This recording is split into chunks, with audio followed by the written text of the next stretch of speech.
soal nomor 72 ditanya mana yang termasuk M1. Nah, ini kan sudah masuk monetary system ya. M itu merujuk pada ayat alat pembayaran ya. Jadi dibaginya jadi M0, M1, M2, bahkan bisa ada M3 gitu ya. Nah, apa bedanya M0, M1, M2, kita pakainya sampai M2 aja. Saya nggak akan jelaskan kenapa M3 itu nggak ada atau jarang digunakan, karena itu sudah dijelaskan di video materi ya. Kalau M0, pokoknya semakin kecil angkanya, itu semakin liquid ya. Semakin ke sini, semakin tidak liquid ya. Semakin susah untuk apa itu liquid ya? Artinya dia semakin bisa ditransaksikan gitu ya, di exchange ya. Kalian kalau mau beli barang, ya yang pasti diterima adalah transaksi uang gitu. Bisa nggak kalian beli barang tuker sama barang yang kalian punya? Ya bisa, tapi kan nggak semua pasar menerima itu. Umumnya pasar menerima uang. Nah, maka yang paling liquid kita kenal dengan currency, ya mata uang. Nah, currency ini termasuk M0, yang paling mudah liquid atau hampir dipastikan dia lebih liquid dimanapun. Sedangkan M1 itu mulai kurang liquid dibandingkan M0. Nah, sistemnya adalah M1 itu adalah M0 ditambah unsur-unsur yang kurang liquid tapi bukan currency, ya.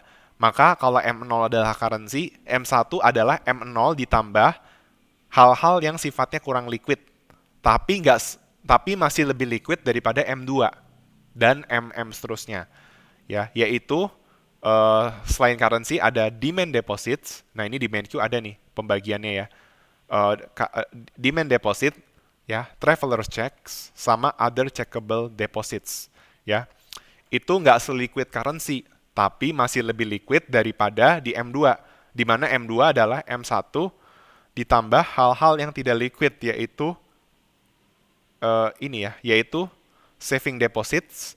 Kan nggak ada ya, saving deposit itu lebih susah dicairkan dibandingkan demand deposit, traveler checks, dan other checkable deposits. Terus small time deposit, nah pokoknya deposit yang sifatnya lebih spesifik itu lebih susah dicairkan.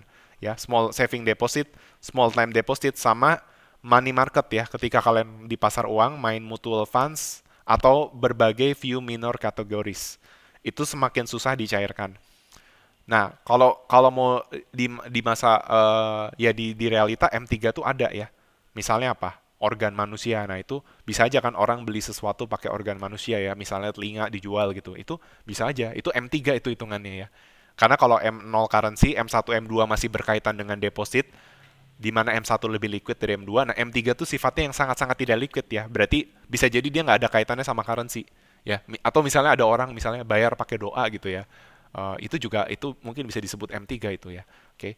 Dan kita pakainya sampai M2 aja, oke? Maka udah jelas di sini saving deposit, money market deposit account, small time deposit dia bukan masuk M1 tapi M2, sehingga jawaban yang benar adalah currency, oke?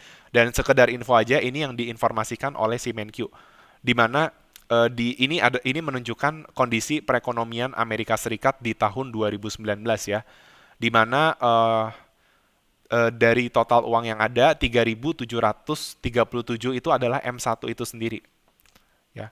Sedangkan M2 itu adalah M1 ditambah ini. Nah, kalau ditotalkan M2 itu yang jadi bisa dibilang semakin besar M-nya itu semakin menunjukkan total kekayaan. Kan kekayaan nggak cuma dihitung dari currency, tapi dihitung juga oleh demand deposit, traveler check, dan other checkable deposits. Nah, itu 3.700 billion itu. Nah, tetapi nggak cuma itu ternyata. Ada dari saving deposit, small time deposit, money market mutual fund, sama a few minor kategori. Nah, itu kalau ditotalin 14.467 gitu. Nah, tapi kalau kita mau totalin kayak tadi M3 yang agak liar-liar dikit ya pemikiran kita, itu bisa di atas ini ya. Tapi kalau dalam moneter kita hanya pakai sampai M2 saja. Karena M3 tuh kayak udah jauh banget lah ya dari currency ya. Jauh banget, hampir nggak relate, tapi masih bisa tradable juga ya. Jadi udah jelas ya nomor 72, jawabannya yang termasuk M1 adalah currency, dan diingat juga nih currency sama apa? Demand deposit, traveler checks, dan other checkables deposit. Oke? Terima kasih.